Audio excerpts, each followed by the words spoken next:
அஸ்ஸலாமு அலைக்கும் வரஹ்மத்துல்லாஹி வபரகாத்துஹு. அல்ஹம்துலில்லாஹ் ரப்பில் ஆலமீன் வல் ஆகிபத்து லில் முத்தகீன் வஸ்ஸலாத்து வஸ்ஸலாமு அலா நபிய்யினா முஹம்மதின் வ அலா ஆலிஹி வஸ்ஸஹ்பிஹி வ மன் தபியஹும் பி இஹ்சானின் இலா யௌமித்தீன். அன்பிற்கினிய மாணவ மாணவிகளே, அல்லாஹ்வின் பேரருளால் பெரும் கிருபையினால் அல்லாஹ்வுடைய புனிதமான இந்த மார்க்கத்தை அதனுடைய தூய்மையான வடிவத்தில் கற்றுக்கொள்வதற்காக வேண்டி நாம் எல்லோரும் இந்த ஆன்லைன் வகுப்பின் மூலமாக பங்கெடுத்து வருகிறோம். அல்ஹம்துலில்லாஹ். அல்லாஹ் ரப்பல் ஆலமீன் நாம் கற்கக்கூடிய இந்த கல்வியின் வாயிலாக ஈருலகிலும் நன்மைகளை வாரி வழங்கி நாளை மறுமையில் ஜன்னத்துல் ஃபிர்தௌஸ் என்று சொல்லக்கூடிய உயர்தரமான சுவனத்தை அடைந்து கொள்ளக்கூடிய நல்லதொரு பாக்கியத்தை வல்ல ரஹ்மான் நம் அனைவர்களுக்கும் வழங்க வேண்டும் என்கின்ற அந்த பிரார்த்தனையோடு இன்ஷா அல்லாஹ் இன்றைய வகுப்பை நாம் ஆரம்பம் செய்கிறோம். அல்ஹம்துலில்லாஹ். லெவல் 1 முதலாம் வகுப்பில நாம முதலாவது பாடமாக படிக்கக்கூடியது அல் அகீதா. அகீதா என்று சொன்னால் இஸ்லாமிய கொள்கை என்று அர்த்தம். அதாவது ஒவ்வொரு மதத்தவர்களுக்கும் ஒரு கொள்கை கோட்பாடுகள் இருக்கும். அதுபோல இஸ்லாத்துடைய அந்த கொள்கை என்ன, அடிப்படை கோட்பாடுகள் என்ன அப்படின்றதுல தான் நாம இந்த வகுப்பில படிக்க போறோம். முதல்ல இந்த இஸ்லாம்னா என்ன அப்படின்றத நம்ம விளங்கிக்கணும். இந்த இஸ்லாம் என்கின்ற இந்த சொல்லுக்கு என்ன அர்த்தம் தெரியுமா? இறைவனுக்கு முற்றிலுமாக அடிப்பணிவது என்றுதான் அதற்கு பொருளே. இஸ்லாம் என்ற அந்த சொல்லுக்கு என்ன அர்த்தம் என்று கேட்டால், படைத்த இறைவனுக்கு முற்றிலுமாக அடிப்பணிவது. அப்ப அவன் என்னெல்லாம் சொல்றானோ அதையெல்லாம் நம்ம கேட்டு நடப்பது. இவைகள் எல்லாம் ஹராம், இவைகள் எல்லாம் ஹலால், இவைகள் எல்லாம் ஆகுமாக்கப்பட்டது, இவைகள் எல்லாம் தடுக்கப்பட்டது என்று இறைவன் கூறினார் என்று சொன்னால் அப்படி நடந்து கொள்பவர், அப்படி நம்ம நடந்து கொள்ளணும். அதுதான் இஸ்லாம் என்பது. அப்படி நடந்து கொள்பவர்களுக்கு தான் முஸ்லிம்கள் என்று பெயரும் கூட. இல்லைங்களா? இஸ்லாம் என்ற சொல்லுக்கு இறைவனுக்கு முற்றிலும் அடிப்பணிவது என்று பொருள். அதே நேரத்தில் யார் அதை பின்பற்றுகிறார்களோ அவர்களுக்குத்தான் முஸ்லிம் என்று பெயர். ஓகேவா? சரி. இந்த இஸ்லாத்தை பொறுத்த வரைக்கும் இஸ்லாம் 5 தூண்களின் மீது நிறுவப்பட்டிருக்கிறது. நாம எல்லாம் படிச்சு இருப்போம் 5 pillars of Islam அப்படின்னு சொல்லிட்டு. இஸ்லாம் என்பது 5 தூண்களின் மீது நிறுவப்பட்டிருக்கிறது. என்னென்னது? முதலாவது கலிமா ஷஹாதா, அஷ்ஹது அல்லா இலாஹ இல்லல்லாஹ் வ அஷ்ஹது அன்ன முஹம்மது ரசூலுல்லாஹ் என்ற எழுத்துவ கலிமாவை ஏற்றுக்கொள்ளணும். என்னென்று? வணக்கத்திற்குரியவன் அல்லாஹ்வை தவிர வேறு நாயன், வேறு கடவுள் இல்லவே இல்லை என்று நாம் என்ன செய்யணும்? ஏற்றுக்கொண்டு அஷ்ஹது அன்ன முஹம்மது ரசூலுல்லாஹ், நிச்சயமாக முஹம்மது நபி ஸல்லல்லாஹு அலைஹி வஸல்லம் அவர்கள் அல்லாஹ்வின் அடியாராகவும் அவனுடைய திருத்துதராகவும் இருக்கிறார்கள் என்று நான் சாட்சி பகர்கிறேன் என்று சொல்லக்கூடிய அந்த கலிமத்து ஷஹாதாவை முடியணும். அதை முடிந்து விட்டார் என்று சொன்னால் அவர் இஸ்லாத்துக்குள்ள வந்துடுறாரு. இஸ்லாத்துக்குள்ள வந்த பிறகு அவருக்கு அடுத்த கடமை என்ன அப்படின்னா தொழுகையை நிறைவேற்றணும். நாள் ஒன்றுக்கு இஸ்லாம் 5 நேர தொழுகைகளை முஸ்லிம்கள் மீது கடமையாக்கி இருக்கிறது. அந்த தொழுகையை அவர் நிறைவேற்றணும். அடுத்த கடமை என்ன அப்படின்னு கேட்டீங்கன்னா, ரமலானுடைய மாதத்தில் அந்த மாதம் முழுக்க கடமையாக்கப்பட்ட அந்த நோன்பை நோக்கணும். அடுத்ததாக ஜகாத் என்று சொல்லக்கூடிய ஏழை வரி என்று சொல்லப்படக்கூடிய மனிதன் தான் சம்பாதித்த அந்த பொருளாதாரத்திலிருந்து 2.5% ஏழை எளிய மக்களுக்கு என்ன செய்வது? தர்மம் செய்வது. கடமையான தர்மம் என்று சொல்வார்கள். ஜகாத் என்று சொன்னாலே கடமையான தர்மம். அப்படிப்பட்ட அந்த ஜகாத்தை நிறைவேற்றுவது. அடுத்ததாக என்ன? ஹஜ் என்று சொல்லப்படக்கூடிய புனித யாத்திரை, அதாவது இஸ்லாத்துடைய இறுதி கடமையாக இருக்கக்கூடிய ஹஜ். அந்த மக்காவில் இருக்கக்கூடிய காபத்துல்லாவுக்கு வாழ்க்கையில் ஒரு தடவை வேணும். அவருக்கு பண வசதியும் அதே போல உடல் வலிமையும் போய் சென்று வருவதற்கு உண்டான உடல் வலிமையும் அவருக்கு இருந்தால் அவர் மீது ஹஜ் என்பது என்ன செய்ய கடமையாகிவிடுகிறது. இப்படி 5 கடமைகளின் மீதுதான் இஸ்லாம் என்ன செய்யிருக்கு? நிறுவப்பட்டிருக்கிறது என்பதை நாம எல்லோரும் என்ன செஞ்சிருக்கிறோம்? அறிந்து வைத்திருக்கிறோம் இல்லையா? அப்போ இஸ்லாத்துடைய கடமைகள் எத்தனை என்று நாம் பார்த்தால், இஸ்லாத்துடைய கடமைகள் என்பது 5. ஒன்றாவது கலிமா, இரண்டாவது தொழுகை, மூன்றாவது நோன்பு, நான்காவது ஜகாத்து, ஐந்தாவது ஹஜ். இது எல்லோரும் நம்ம என்ன செஞ்சிருக்கிறோம், படித்திருக்கிறோம். அல்ஹம்துலில்லாஹ். அடுத்ததாக நம்ம பார்த்தோம்னா, இப்போ இஸ்லாம்னா என்ன அப்படின்றத நாம விளங்கியாச்சு. இஸ்லாத்துடைய கடமைகள் எத்தனை என்பதையும் கூட நாம் என்ன செஞ்சாச்சு, அறிந்து கொண்டாச்சு. அடுத்ததாக நாம் அறிந்து கொள்ள வேண்டிய விஷயம் என்ன அப்படின்னா, இந்த கலிமா ஷஹாதா இருக்குதா இல்லையா? என்ன கலிமா ஷஹாதா? அஷ்ஹது அல்லா இலாஹ இல்லல்லாஹ் அஷ்ஹது அன்ன முஹம்மது ரசூலுல்லாஹ் என்று நாம் கலிமா ஷஹாதாவை சொன்னேன். இந்த ஷஹாதா கலிமாவுடைய அந்த விளக்கத்தை நாம விரிவாக அறிந்து கொள்ளணும். அது ரொம்ப முக்கியம். நாம கலிமா ஷஹாதாவை சொல்லிவிட்டோம். அந்த கலிமா ஷஹாதாவில் அடங்கியிருக்கக்கூடிய விஷயங்கள் என்ன அப்படின்றத நாம விரிவாக என்ன செஞ்சுக்கிறோம், அறிந்து கொள்ளணும். அதுதான் நம்ம இதுல இந்த வகுப்புல இரண்டாவது பாடமாக பார்க்கிறோம். பாருங்க, கலிமா ஷஹாதா. கலிமா ஷஹாதா என்று சொன்னால் என்ன? அதாவது உண்மையாகவே வணக்கத்திற்கு தகுதியானவன் அல்லாஹ்வை தவிர வேறு யாரும் இல்லை என்றும், முஹம்மது நபி ஸல்லல்லாஹு அலைஹி வஸல்லம் அவர்கள் அல்லாஹ்வின் இறுதி தூதர் ஆவார்கள் என்றும் சாட்சி கூறுவது இல்லையா? சரி, இந்த கலிமாவை பொறுத்த வரைக்கும் நாவால் உச்சரிப்பது மட்டுமல்ல, மனதாலும் உறுதி கொள்ளணும். எப்படி நாவினால் உச்சரித்தோமோ அதை அப்படியே மனதால் உறுதி கொள்ளவும் வேண்டும். உண்மையிலேயே இதனுடைய விளக்கம் என்ன அப்படின்னா, முதலாவது வணக்கத்திற்கு தகுதியான இறைவன் அல்லாஹ் மட்டும்தான். அவனே நம்மை படைத்தவன், அவனே நமக்கு உணவளிப்பவன், அவன்தான் நம்மை நிர்வகிப்பவன், அவன்தான் நம்மை மரணிக்க செய்பவன், அவன்தான் நம்மை மறுமையில் எழுப்பக்கூடியவன் என்று நம்பி அவனுக்கு செய்ய வேண்டிய வணக்கங்களை வேறு யாருக்கும் செய்யாமல் இருப்பது. இதுதான் அஷ்ஹது அல்லா இலாஹ இல்லல்லாஹ் என்கின்ற அந்த வார்த்தைக்கான விளக்கம்.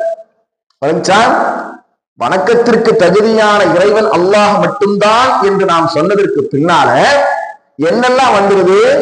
அல்லாஹ் தான் நம்மை படைத்தவன், அவன்தான் நமக்கு உணவளிப்பவன், அவன்தான் நம்மை நிர்வகிப்பவன், அவன்தான் நம்மை மரணிக்க செய்பவன், அவன்தான் நம்மை மறுமையில் எழுப்பக்கூடியவன் அப்படின்ற அந்த நம்பிக்கையோடுதான் அஷ்ஹது அல்லா இலாஹ இல்லல்லாஹ் என்ற அந்த வார்த்தையை நாம் சொல்லணும்.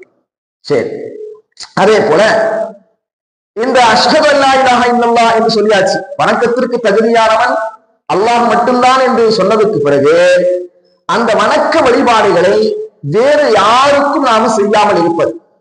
உதாரணமாக, நம்முடைய சமூகத்தில் இன்றைக்கு சர்வ சாதாரணமாக நடந்து கொண்டிருக்கக்கூடிய விஷயம் என்ன தெரியுமா? அல்லாஹ் அல்லாதவர்களிடம் பிரார்த்தனை புரிவது.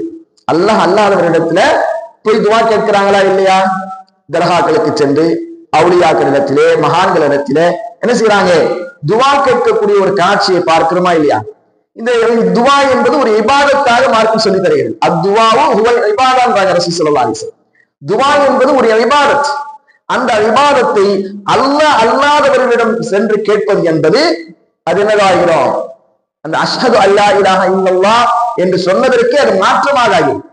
அப்போ அல்லாஹ் அல்லாதவர்களிடம் துவா கேட்பது கூடாது, அல்லாஹ் அல்லாதவர்களுக்கு அறுத்து குர்பானி கொடுப்பது கூடாது, அல்லாஹ் அல்லாதவர்களிடம் நேர்ச்சி செய்வது கூடாது. இவைகளெல்லாம் சேர்த்துதான் அஷ்ஹது அல்லா இலாஹ இல்லல்லாஹ், வணக்கத்திற்கு தகுதியான அல்லாஹை தவிர வேறு கடவுள் கிடையவே கிடையாது என்கின்ற அந்த சாட்சி பகருதல். சரி, இரண்டாவது என்ன? அந்த கலிமாவுடைய இரண்டாவது பாட்டாக இருக்கக்கூடியது என்ன? அஷ்ஹது அன்ன முஹம்மது ரசூலுல்லாஹ், நிச்சயமாக முஹம்மது ஸல்லல்லாஹு அலைஹி வஸல்லம் அவர்கள் அல்லாஹ்வுடைய திருத்தூதராக இருக்கிறார்கள் என்று சாட்சி பகருதல். அப்ப உறுதியாக நம்புதல்.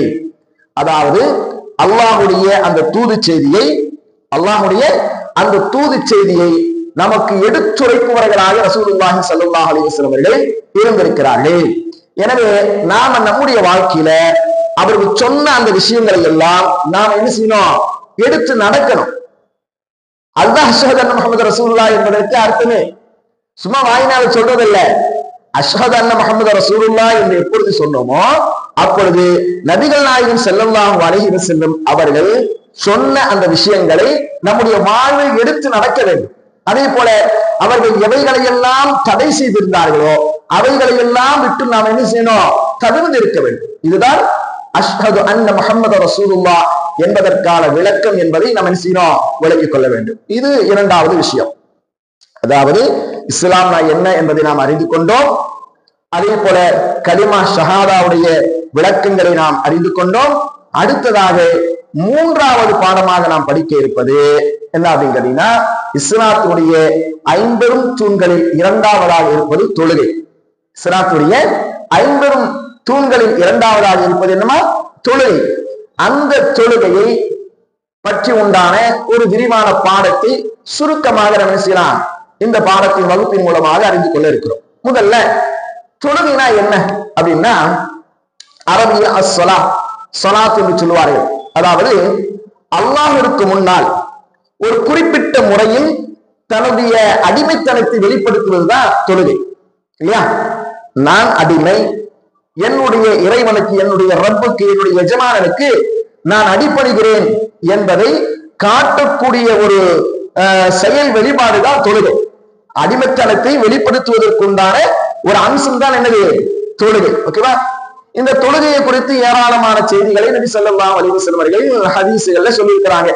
எந்த அளவுக்கு சொன்னா, ரசூல் ஸல்லல்லாஹு அலைஹி சொன்னாங்க, தொழுகை தான் இஸ்லாத்துடைய தூண் என்றாங்க ரசூல் ஸல்லல்லாஹு அலைஹி வஸல்லம். தொழுகை என்பது இஸ்லாத்துடைய தூண்களில் ஒன்று. அதே போல ரசூல் ஸல்லல்லாஹு அலைஹி சொன்னாங்க, எனது கண்களின் குளிர்ச்சியா இந்த தொழுகையில் தான் இருக்கிறது, என்னுடைய கண்களின் குளிர்ச்சி தான் இருக்குது, இந்த தொழுகையில் தான் உள்ளது என்றெல்லாம் நபி ஸல்லல்லாஹு அலைஹி வஸல்லம் சொன்னாங்க. அதே போல மறுமை நாடு அல்லாஹ் ரப்பல் ஆலமீன் அடியாரிடத்தில் இபாதத்துகளை குறித்து கேள்வி கணக்கு கேட்கின்ற பொழுது முதலாக எதை குறித்து கேள்வி கணக்கு கேட்பான் என்று சொன்னால் இந்த தொழுகை குறித்து தான் கேட்பான் என்றெல்லாம் நபி ஸல்லல்லாஹு அலைஹி வஸல்லம் ஏராளமான செய்திகள். தொழுகையுடைய சிறப்பு பத்தி நம்ம இன்ஷா அல்லாஹ் என்ன செய்யலாம், அடுத்தடுத்த பாடங்களை படிக்கலாம். இப்போ இந்த தொழுகை குறித்தான ஒரு சின்ன ஒரு அறிமுகம் தான் நமக்கு இந்த பாடத்துல நம்ம என்ன செய்யறாங்க, சொல்லித்தராங்க. ஓகேங்களா? இன்ஷா அல்லாஹ் அது நம்ம விளைவிக்கிறோம்.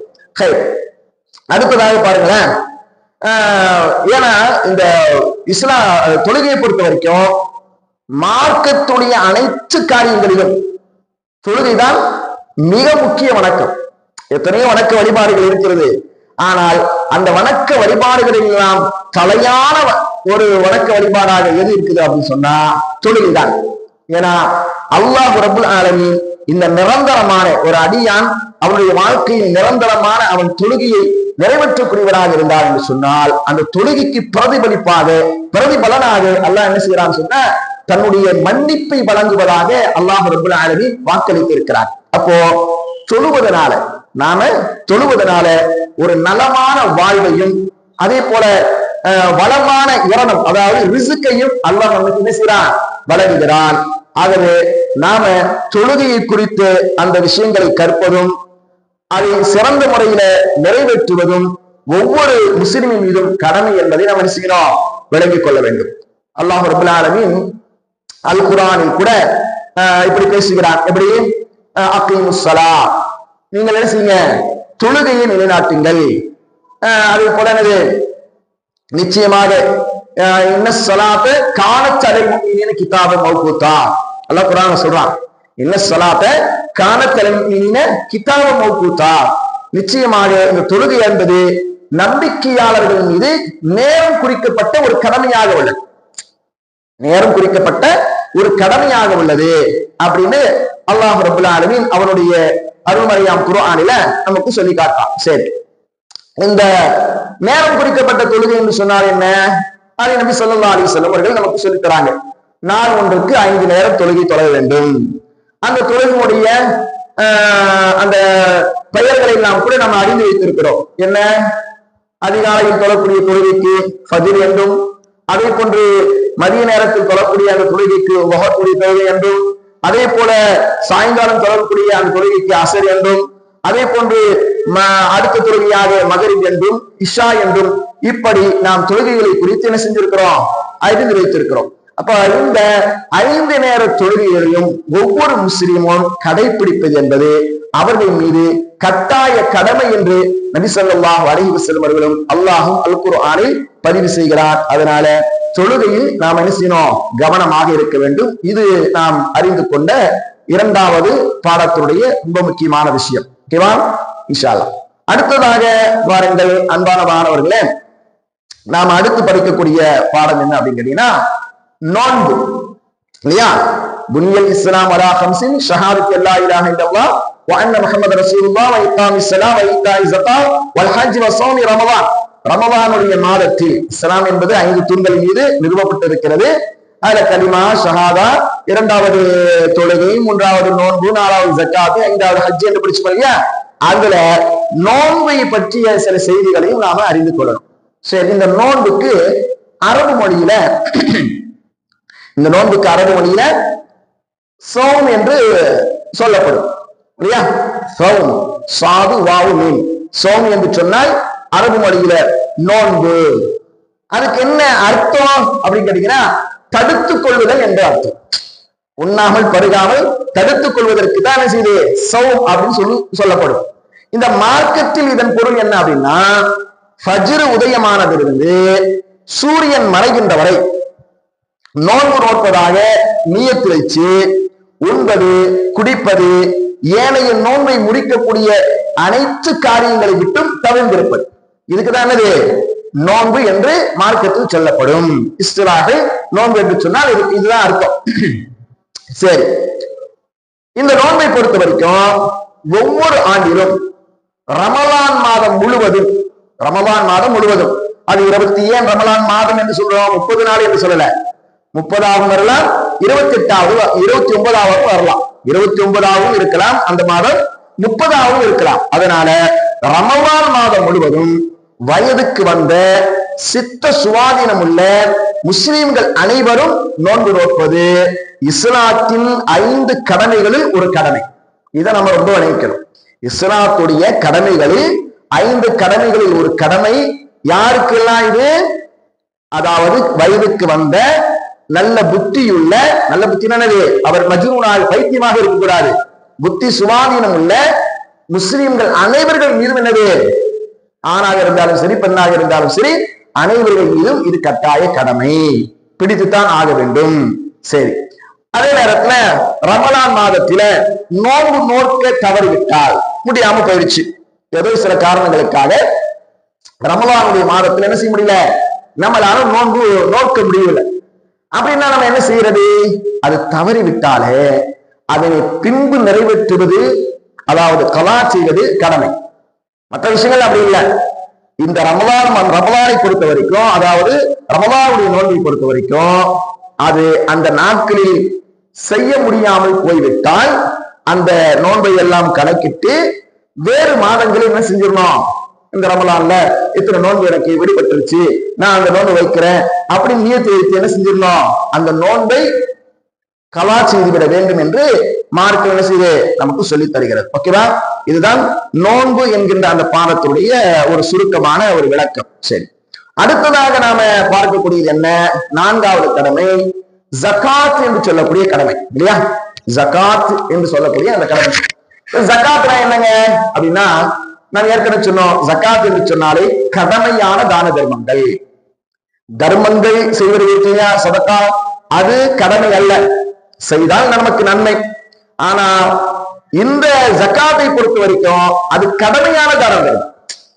ஏன்னா முஸ்லிம்களின் 50 கடமைகளின் ஜகாத்தை ஒன்றாகவும் நபி ஸல்லல்லாஹு அலைஹி வஸல்லம் நமக்கு சொல்லி தராங்க இல்லையா? ஜகாத் என்பது இஸ்லாத்துடைய அந்த 5 pillars ஆஃப் இஸ்லாம் இருக்கா இல்லையா, அதுல ஒன்றுதான் ஜகாத் என்பது. ஓகேவா? இந்த ஜகாத்தை குறித்து அல் குர்ஆனில பல இடங்களில் அல்லாஹ் என்ன செய்யறான், வலியுறுத்தி கூறியிருக்கிறான். அதிலும் குறிப்பாக எங்கெல்லாம் தொழுகை பற்றி அல்லாஹ் பேசிட்டு வரானோ அங்கெல்லாம் ஜகாத்தை கொடுங்கள், தொழுகையை நிலைநாட்டுங்கள், தொழுகையை நிலைநாட்டுங்கள், ஜகாத்தை கொடுங்கள் என்றெல்லாம் என்ன செய்வான் அல்லாஹ் குர்ஆன்ல சொல்லிட்டு வருவான். அப்ப ஜகாத் என்று சொன்னால் அந்த பொருளாதார வசதி, அந்த ஹிசாப் என்று சொல்வார்கள், ஒரு கணக்கு இருக்கு. அந்த ஜகாத் கொடுப்பதற்கு தகுதி படைத்த ஒருவர் ஜகாத் என்பது ஃபர்து என்பதை ஒருவர் மறுக்கிறார் என்று சொன்னால், ஒரு முஸ்லிமாக இருந்து கொண்டு அல்லாஹ் ஜகாத்தை கடமையாக்கி இருக்கிறார், அந்த ஜகாத்துக்கு தகுதியானவராக இருக்கிறார், அந்த ஜகாத் கொடுப்பதற்கு தகுதியானவராக இருக்கிறார். அவரு ஜக்காத் எல்லாம் ஃபரதுலாம் இல்ல அப்படி என்று ஒருவர் மறுக்கிறார் என்று சொன்னால் அவர் முஸ்லிம் அல்ல என்றும், ஜக்காத் ஃபரது என்பதை ஏற்கும் ஒருவர் அதை செலுத்தாதவராக இருந்தால் பெரும் குற்றவாளி என்றும் குர்ஆன், ஹதீஸ், இஜ்மா இவைகள் விளக்கத்தான் நமக்கு மிக தெளிவாக. ஜக்காத்து கொடுப்பதற்கு தகுதியான ஒருவர் ஜக்காத்து கடமை இல்லை என்று மறுக்கிறார், அவர் முஸ்லிமே அல்ல என்ற கேட்டகரியில் போயிடுவாரு. அதே நேரத்தில் ஜக்காத்து கொடுக்க வேண்டும் என்று ஏற்றுக்கொள்கிறார், ஆனால் ஜக்காத்து கொடுக்காமல் அவர் என்ன செய்கிறாரு இருக்கிறார் என்று சொன்னால் அவர் குற்றவாளி, அதற்கான தண்டனையை மறுமையில் பெறுவார் அப்படின்ற ஒரு செய்தியும் அல் குர்ஆனும் ஹதீஸும், ஏன் ஒட்டுமொத்த இஜ்மா அதாவது யோகரித்த முடிவுன்னு சொல்லுவோமா இல்லையா, அதுதான் இஜ்மா என்று சொல்வார். அப்போ அந்த அடிப்படையில் அவர் பெரிய குற்றவாளி என்றும் கருதப்படுகிறார். சரி, இந்த ஜக்காத்தை பொறுத்த வரைக்கும் அல்லாஹுக்காக ஏழை எளிய மக்களுக்கு நாம் செலவு செய்தால், ஜக்காத் என்று சொன்னாலே ஏழை எளிய மக்களுக்கு கொடுக்கக்கூடிய கடமையான ஒரு தான தர்மம் தான் இல்லையா, அந்த கடமையான தான தர்மத்தை அல்லாஹ்விற்காக ஏழை எளிய மக்களுக்கு நாம் செலவு செய்தோம்னா அல்லாஹ் ரப்பல் ஆலமீன் நமக்கு பன்மடங்கு அதிகமான நன்மைகளை வழங்குகிறார். நன்மையும் கிடைக்கும், நாம ஜக்காத்து கொடுப்பதனால நம்முடைய பொருளாதாரமும் சுத்தமடையும், நாளை மறுமையிலும் நாம் என்ன செஞ்சிடலாம், தப்பித்துக் கொள்ளலாம். அப்போ அல்லாஹ் அவனுடைய அல் குர்ஆன்ல சொல்றான், யார் அல்லாஹ்வுடைய பாதையில் செலவு செய்யாமல் சேர்த்து சேர்த்து யார் தன்னுடைய பொருளாதாரத்தை வைத்துக் கொள்கிறார்களோ அந்த செல்வங்கள் எல்லாம் நாளை மறுமையில அப்படியே நெருப்பாக மாற்றப்பட்டு விடுமா. நெருப்பாக மாற்றப்பட்டு அதை கொண்டே அல்லாஹ் என்ன செய்வானா, அவர்களை வேதனை செய்வான் அப்படின்னு அல் குர்ஆன்ல என்ன செய்யறான், அல்லாஹ் ரப்பல் ஆலமீன் சொல்லி காட்டுறான்.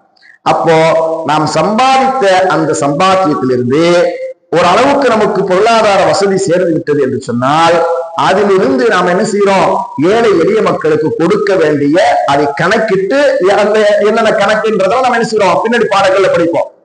எவ்வளவு இருந்தா எவ்வளவு ஜக்காத் என்பது எல்லாம் குறித்து நம்ம என்ன செய்யலாம் அடுத்தடுத்த பாடங்கள்ல படிக்கலாம். இப்ப ஜக்காத் என்பது அவர்கள் மீது கடமையாகிவிட்டது என்று சொன்னால் அந்த ஜக்காத்தை சரியாக நிறைவேற்றாமல் அவர் இருந்தால் அந்த பொருளாதாரங்கள் எல்லாம் மறுமையில நெருப்பாக அல்லாஹ் ஆக்கி அந்த நெருப்பின் மூலமாக என்ன செய்வான அல்லாஹ் அவர்களுக்கு தண்டனை வழங்குவார் என்றார்கள் நபி ஸல்லல்லாஹு அலைஹி வஸல்லம். எனவே ஜக்காத் என்ற அந்த கடமையை தகுதியுடையவர்கள் நிறைவேற்றுவது கடமை என்பதை நம்ம என்ன செய்யணும், விளங்கிக் கொள்ள வேண்டும். ஓகேவா? அடுத்ததாக நாம பார்க்க இருப்பது ஐந்தாவது கடமை. ஐந்தாவது கடமை என்ன? ஹஜ் இல்லையா? இஸ்லாத்துடைய இறுதி கடமை ஹஜ் இல்லையா? இந்த ஹஜ்ஜை பொறுத்த வரைக்கும் நாம இந்த 4 கடமைகளையும் முறையாக நிறைவேற்றியதற்கு பின்னால முதல் இறை இல்லம் இது காபா. உலகத்திலேயே முதலாக அல்லாஹுக்காக கட்டப்பட்ட பள்ளிவாசல் என்று சொன்னால் எது? மக்காவில் இருக்கக்கூடிய காபா தான். அல்லாஹ் குர்ஆன்ல சொல்றான், இன்ன அவ்வல பைத்தின் உதிய லின்னாஸ் லல்லதி பிபக்கத முபாரக்கன் என்று அல்லாஹ் குர்ஆன்ல சொல்றான். முதலாக அல்லாஹை வணங்கி வழிபடுவதற்காக எழுப்பப்பட்ட முதல் இறை இல்லம் எது? காபா. அந்த காபா அமைந்துள்ள மக்கமா நகருக்கு நாம் என்ன செய்யணும், போகணும். உடல் நலமும் பொருள் வளமும் உள்ளவர்களுக்கு தான் இந்த கடமை, மற்றவர்களுக்கு இந்த கடமை எல்லாம் கட்டாயம் இல்லை. உலகத்துல எல்லாருக்கும் இது கடமையா? தொழுகை போல அப்படின்னா எல்லோருக்கும் கடமையானது போல இதல்ல. ஹஜ் என்பது என்னது? உடல் நலமும் இருக்கணும், பொருள் வளமும் இருக்கணும், அவங்களுக்கு தான் இது கட்டாய கடமை. சரி, இந்த ஹஜ் செய்வதனால என்னங்க நன்மை அப்படின்னு கேட்டீங்கன்னா, ஹஜ் செய்வதை பொறுத்த வரைக்கும் நம்முடைய முந்தைய பாவங்கள் அனைத்தையும் அழித்து விடுமா. ஹஜ் செஞ்சுட்டு ஒப்புக்கொள்ளப்பட்ட ஒரு ஹஜ்ஜாக இருந்து சொன்னா நாம முந்தைய சென்ற பாவங்கள்லாம் இருக்குது, என்ன ஒரு பாவங்கள் செய்திருந்தாலும் நாம ஹஜ்ஜை சரியாக முறையாக நிறைவேற்றி வந்து விட்டால், அல்லாஹ் அதை ஏற்றுக்கொண்டு விட்டால் நம்முடைய அத்தனை பாவங்களையும் அல்லாஹ் செய்வானா, அழித்து விடுவான் என்றார்கள் நபி ஸல்லல்லாஹு அலைஹி வஸல்லம் அவர்கள். சரி, அடுத்ததாக சொன்னாங்க நபி ஸல்லல்லாஹு அலைஹி வஸல்லம், இந்த ஹஜ் செய்பவர்கள் அதே போல உம்ராக்கு போறாங்களா இல்லையா, உம்ராக்கு போறதும் அந்த உம்ரா செய்பவர்களும் இறைவனுடைய தூதுக்குழுவினர், அல்லாஹ்வுடைய தூதுக்குழுவினர் ஆவார் என்று நபி ஸல்லல்லாஹு அலைஹி வஸல்லம் என்ன செஞ்சிருக்காங்க, சொல்லி இருக்கிறாங்க. அதே போல இந்த ஹாஜிகள், உம்ரா செய்யக்கூடியவர்கள் அல்லாஹ்விடத்தில் பிரார்த்தித்தால் அல்லாஹ் என்ன செய்யறான், அதை ஏற்றுக்கொள்கிறான். அல்லாஹ்விடத்தில் அவர்கள் பாவ மன்னிப்பு கோரினால் அல்லாஹ்வுடைய பாவங்களை என்ன செய்யறான், மன்னிக்கிறான். இப்படியாரெல்லாம் நபி ஸல்லல்லாஹு அலைஹி வஸல்லம் அவர்கள் ஹஜ் செய்பவர்களை பற்றியும் உம்ரா செய்பவர்களை பற்றியும் நமக்கு என்ன செஞ்சிருக்கிறாங்க, சொல்லி தந்திருக்கிறாங்க. அதனால இந்த இறுதி கடமையான ஹஜ்ஜை பற்றியும் நாம என்ன செய்யறோம், இன்ஷா அல்லாஹ் அதிகமான விளக்கங்களை அந்தந்த பாடங்கள்ல நாம விளங்கிக் கொள்ளலாம். இப்ப இஸ்லாத்தின் 5 தூண்களை பற்றி நாம் என்ன செஞ்சிருக்கிறோம், இந்த முதல் பாடத்தில், அதாவது லெவல் 1 வகுப்புல நாம் அறிந்து கொண்டிருக்கிறோம். அடுத்ததாக நம்ம என்ன செய்யறோம், படிப்படியாக ஒவ்வொரு விஷயங்களையாக இன்ஷா அல்லாஹ் நாம் என்ன செய்யலாம், அடுத்தடுத்த வகுப்புகள்ல நாம் அறிந்து கொள்வோம். வல்ல ரஹ்மான் நாம இன்றைய பாடத்தில் எதையெல்லாம் கேட்டோமோ எதையெல்லாம் சொன்னமோ அதன் அடிப்படையில் நடக்கக்கூடிய நன்மக்களாக அல்லாஹ் ரப்புல் ஆலமீன் இந்த வகுப்பில் பங்கெடுத்துக் கொண்ட அனைத்து மாணவ மாணவிகளுக்கும் அல்லாஹ் ரப்புல் ஆலமீன் அருள் புரிவானாக. வாஹிரு தாவானா அல்ஹம்துலில்லாஹி ரப்பில் ஆலமீன். அஸ்ஸலாமு அலைக்கும் வரஹ்மத்துல்லாஹி வபரகாத்துஹு.